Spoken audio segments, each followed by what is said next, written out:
You when you call me at 352-361-8359. That's 352-361-8359. Broadcasting from the Paddock Mall Studios, this is WOCA, Ocala, Gainesville, The Villages, 1370 AM, 96.3 FM, The Source.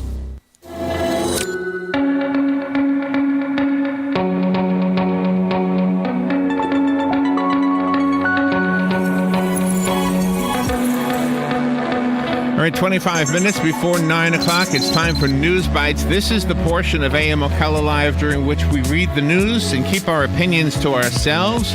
We do not attempt to be entertaining, and today we have three readers of the news. Kevin Christian from Marion County Public Schools is joining us this morning. Thank you again, Kevin, for doing this. Again. It's always fun. And Robin will be here in just a minute. So Robin and Kevin and I will be reading the news. Again, we'll keep our opinions to ourselves. We'll not try to be entertaining. If the stories themselves are entertaining, well, that's just the way it is. We also don't try to be political in any way. And again, stories in the news tend to lean sometimes in one direction or the other, politically speaking. And that's why we try to get stories from the different news agencies that tend to lean to the left and those that tend to lean to the right. And we also try to vary the spectrum of news, whether it's political or science-related, crime-related, as well as local and around the world and even outer space. So we try to cover everything. The point is, we have shortened these stories by only including the first paragraph or two, or in some cases a little more. The idea is for you to get the gist of the story. We'll be able to get between 25 and 30 stories into this segment, and then you can get on with your own life and live your own news. The first story has been updated already because it's been an ongoing story.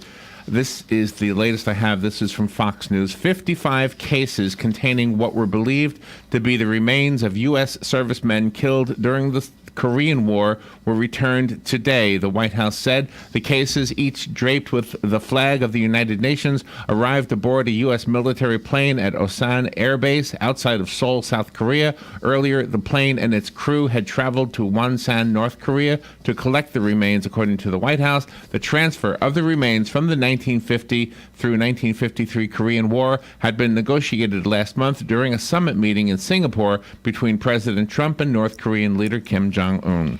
Attorney General Jeff Sessions yesterday announced charges against 28 people, most of them undocumented immigrants, for stealing the identities of U.S. citizens to illegally receive government benefits.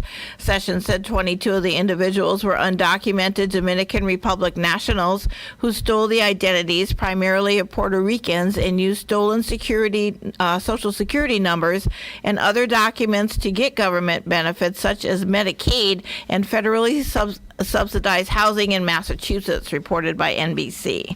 And a former Florida State Trooper and current TV traffic news anchor warned drivers in the state that the viral Kiki Challenge could earn them citations totaling more than $1,000. The Kiki Challenge, which went viral on social media, involves drivers jumping out of their moving cars to dance to Drake's In My Feelings while their still running vehicle rolls beside them. Steve Montiero, the former Florida Highway Patrol Trooper, who is now known as traffic safety expert Trooper Steve on WKMG, which is out of Orlando, said replicating the challenge could be both dangerous and costly. It seems every time we look at our phones, he says, or turn on the TV, there is some new viral sensation sweeping our country. And recently, the Kiki Challenge has come about, but someone needs to put Kiki to bed. This is not only the dumbest thing I have ever seen, he says, but you are also intentionally putting yourself and others at risk. He said serious charges could result from an attempt leading to injury or death, and it could cost you upwards of $1,000, and that comes from UPI.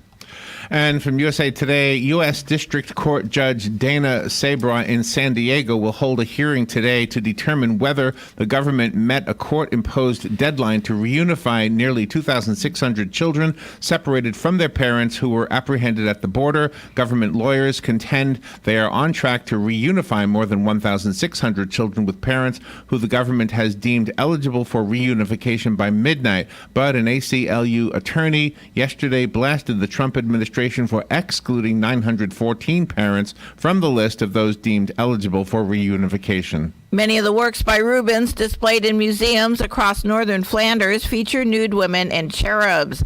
The Flemish Tourist Board has issued a complaint to social media network Facebook after it removed a number of posts featuring paintings by Flemish artists for nudity. According to Belgium's VRT News, Flemish language public broadcaster, a number of social media posts have recently been taken down that feature paintings by artist Peter Paul Rubens. Rubens, who lived between 1577 and 1640, was one of the most influential artists of the 17th century. He was famous for his Baroque paintings, many featuring nudes and cherubs.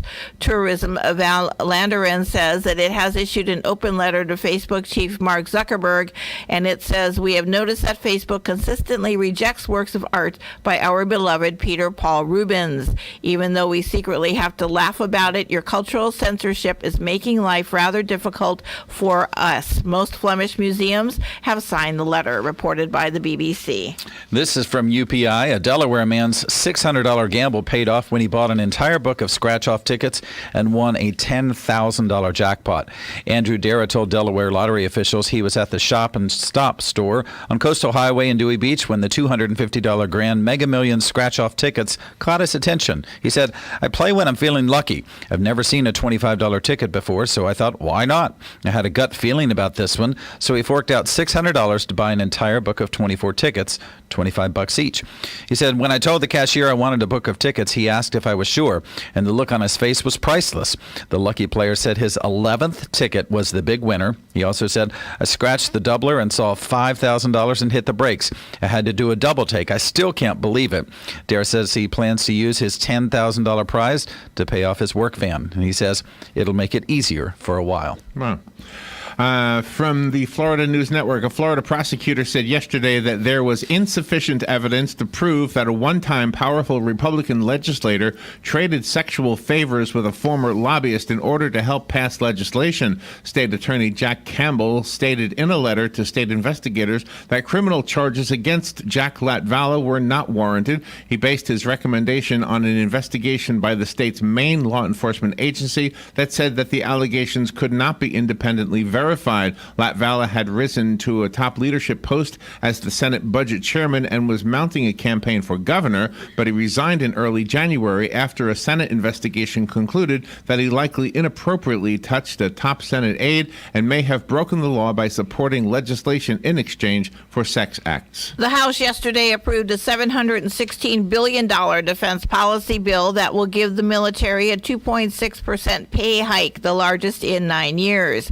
The compromise bill weakens a bid to clamp down on the Chinese telecom giant ZTE. It allows the president to waive sanctions against countries that have bought Russian weapons but now want to buy U.S. military equipment, reported by U.S. News.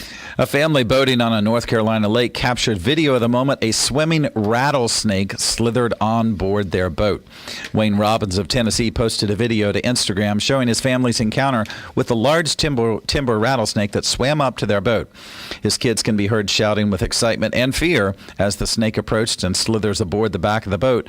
The footage shows the snake swim back out into the water as Robbins inches close to it. He says, "I was going to whack him. He was a pretty smart snake, and he knew he was not wanted." That's from UPI.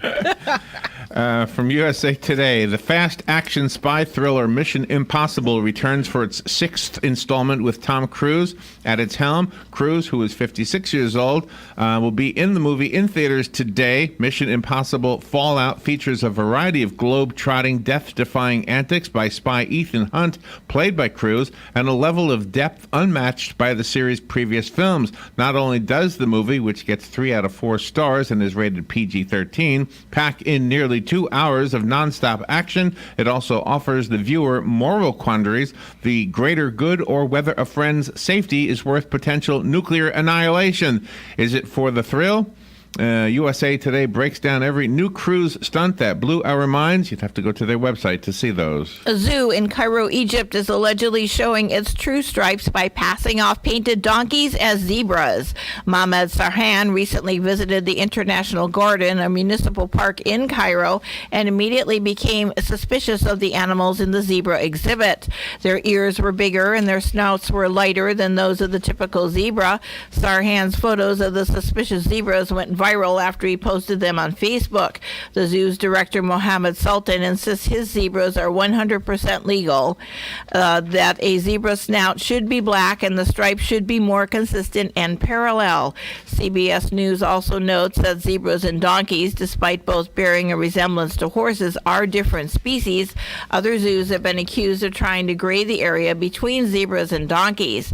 In 2010, a zoo in Gaza painted stripes on two donkeys that had purchased for $700 because they were much cheaper than the $30,000 zebras, reported by the Associated Press. And also from the Associated Press, authorities say a Tennessee man will not be charged for trespassing or harassing wildlife after he was attacked while apparently trying to pet a wild bison. The Clarksville Leaf Chronicle reports that Land Between the Lakes National Recreation Area spokesman Chris Joyner announced the decision Wednesday. The 37-year-old man entered a restricted area at Land Between the Lakes on July the 4th and approached a herd of bison. Joyner has said a witness told authorities it appeared the man was going to pet the bison. Joyner said the man, whose identity has not been released, got within 10 feet of the animal before it charged at him. The bison gored the man, who suffered severe chest wounds, but he is recovering and apparently in stable condition. From the Associated Press, China is planning to grab a near-Earth asteroid out of space with the hope of extracting billions of dollars worth of precious metals from it. Humans have mined the Earth for valuable minerals, but it is only a matter of time before we use up these limited resources. Experts have already warned that the world's gold supply could soon be depleted, so scientists have turned their attention to space mining. A group of Chinese scientists is working to figure out how to snag a nearby asteroid to harvest its valuable minerals and metals. Theoretically, the plan sounds rather simple, almost like a lasso. A constellation of satellites will orbit the sun in search of asteroids, and once a suitable candidate has been identified, a massive bag will be wrapped around the space rock and it will be ferried back to Earth. The scientists have proposed that the giant heat shield to be used to protect the asteroid from burning up when it enters our atmosphere. As trade tensions escalate between Washington and Beijing, the U.S. Senate quietly passed legislation yesterday that would lower trade barriers on hundreds of items made in China. With no debate, the Senate unanimously passed a bill that would cut or eliminate tariffs on toasters, chemicals, and roughly 1,660 other items made outside the United States. Nearly half of those products are produced in China, reported by U.S. News. From the New York Post, at 89 years old, Andre Previn, the pianist, conductor, and composer, has bought an Upper East Side New York City co-op for $999,000. Previn and his ex-wife, Mia Farrow, are parents to their adopted daughter, Soon-Yi Previn, who went on to marry her mother's ex-partner, Woody Allen. The 12th-story co-op at 130 East 63rd Street sold for its $999,000 asking price. The one-bedroom dwelling is 1,000 square feet. You can do the math there. It features a foyer that opens to an oversized living area and a dining room. From USA Today, skywatchers are in for a rare treat today, the longest lunar eclipse of the century. A total lunar eclipse occurs when the moon and the sun are on exact opposite sides of the Earth, so that our planet blocks the sunlight that normally reaches the moon. During the eclipse, the moon will appear red, giving it the nickname Blood Moon. The bad news, it won't be visible in North America. The website timeanddate.com will live stream the eclipse beginning at 2 p.m. Eastern Daylight Time, but cheer up, Americans. Mars will be unusually large and bright this weekend as the red planet makes its closest approach to Earth in 15 years. A dog named Lucifer rescued his owner from a burning home in Kansas. Larry Moore was asleep on his living room chair when a fire broke out in his home in Hutchinson, Kansas. The smoke detectors were not working in his home. Moore figured he would have kept on sleeping if it wasn't for Lucifer. He jumped up in my lap, he said, and woke me up, and I turned around and the house was on fire. I don't think I wouldn't have made it, to be honest, because it just happened so fast. Fortunately, Moore got up and safely exited his house with Lucifer and his other dog, but Moore suffered from smoke inhalation after going back into the house to get personal items. According to the Hutchinson Fire Department, the fire was ruled as electrical and caused by improper extension cords, reported by UPI. From the Associated Press, visitors at a leading contemporary art museum in Paris did not leave only their coats in the cloakroom. They left all their clothes. The Palais de Tokyo Museum opened its doors to nudists for a special visit last Saturday. It's part of growing efforts by France's nudist colony to encourage acceptance of clothes-free activities after a nudist restaurant and nudist park opened in the French capital. The museum visit was arranged before regular opening hours so the nudist would not mingle with other visitors. They viewed an exhibit of contemporary works focused on discord. Organizers said they are hoping to attract younger members and get rid of complexes around their nudist practices, which they do not want limited to beaches, summertime, or a certain category of the population. From Spectrum News 13. Universal Orlando may be getting another theme park. Comcast, Universal's parent company, acknowledged plans for the expansion in a second quarter earnings call yesterday. During a question and answer session, an analyst asked whether recent filing for the term Fantastic Worlds meant that the company was planning to add another gate in Orlando. In terms of a new gate in Florida, we are looking at it, NBC Universal CEO Steve Burke said, going on to say, quote, we filed basically a name registration, unquote. By the way, gate is industry terminology for a theme park. A trademark was also filed for the name Universal's Epic Universe. No other details were shared about the additional gate. A Japanese startup is offering an unusual service for newlyweds to celebrate their love, launching wedding plaques into space. Warp Space, a firm founded by faculty members from the University of Tsukuba, is offering a service that will print titanium plates with the names of the newlyweds and load them onto a series of small cubes that each hold a few hundred of the plaques. The cubes will be released into space by the crew of the International Space Station. Couples will be presented with photos snapped by the astronauts. Reservations for the service, which starts at $270, will officially open at the July 29th Super Bridal Fair at the Okura Frontier Hotel, Tsukuba, reported by UPI. And also from UPI, a 6-month-old baby in Japan is already a full-fledged social media celebrity thanks to her impressively large and thick head of hair. The infant girl, known as Baby Chanko on Instagram, has amassed more than 140,000 followers on the photo-sharing site thanks to her mesmerizing head of hair. Baby Chanko's mother, who started the account when the girl was only 4 months old, said the child is already getting haircuts to thin out her somewhat unwieldy and heavy locks. A British baby went viral at the age of just 2 months old in 2016 when his parents revealed his similarly full head of hair to the world. Junior Cox Noon's mother said he was born with hair in his head, but she didn't realize how long and thick it was until his first bath. From USA Today, Southwest Airlines is aggressively plotting ways to boost revenue, but CEO Gary Kelly says 3 things are definitely off the table, at least for now: baggage fees, ticket change fees, and assigned seating. The airline's hallmarks are free checked bags, no change fees, and open seating. Policies frequently called into question by Wall Street because competitors rake in billions of dollars for charging for those things. The questions resurfaced on the airline's earnings conference call yesterday when Kelly teased about a portfolio of new ideas the airline is considering to bring in more money. He called them very handsome opportunities. Kelly provided zero specifics beyond saying that they won't be introduced this year and perhaps not even in 2019. Hawaii will be a big focus for Southwest in 2019. World stock markets failed to hold on to 4-month highs yesterday as a record sell-off in Facebook shares offset optimism that the European Union and the United States will settle their differences on trade.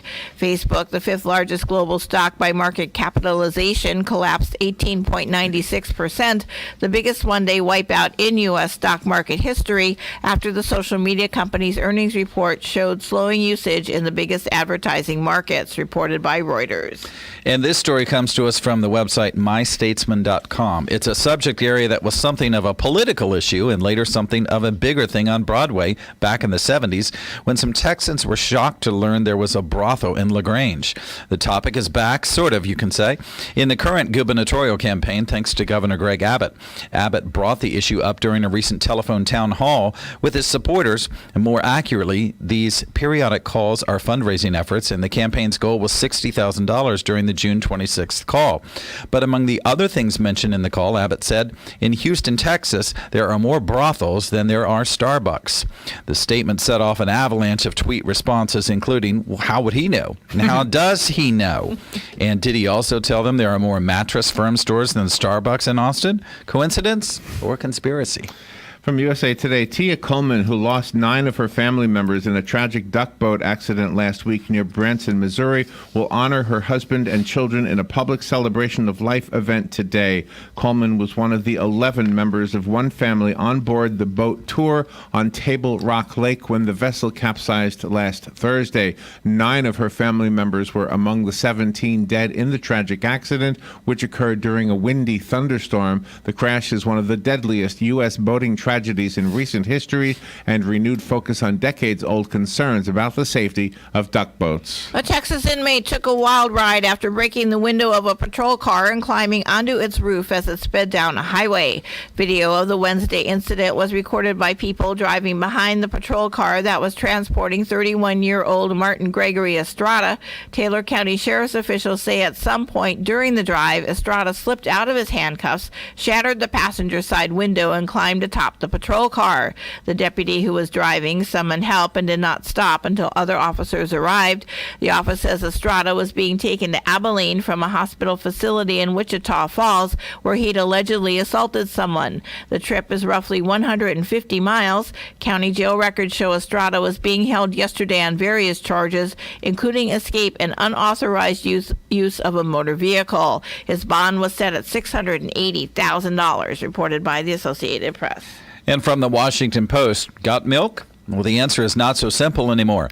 Big Dairy has had it up to here with these alternative beverages masquerading as milk, and now the Food and Drug Administration plans to start forcing plant-based products that co-opt the language of lactation to abandon the act. That's right. The official definition of milk involves, quote, lacteal secretion, end quote, and as the head of the FDA said last week, an almond doesn't lactate.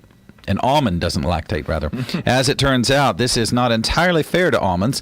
Labeling botanical liquids, quote, milks, is more than a newfangled marketing maneuver that must speedily be put out to pasture, they say.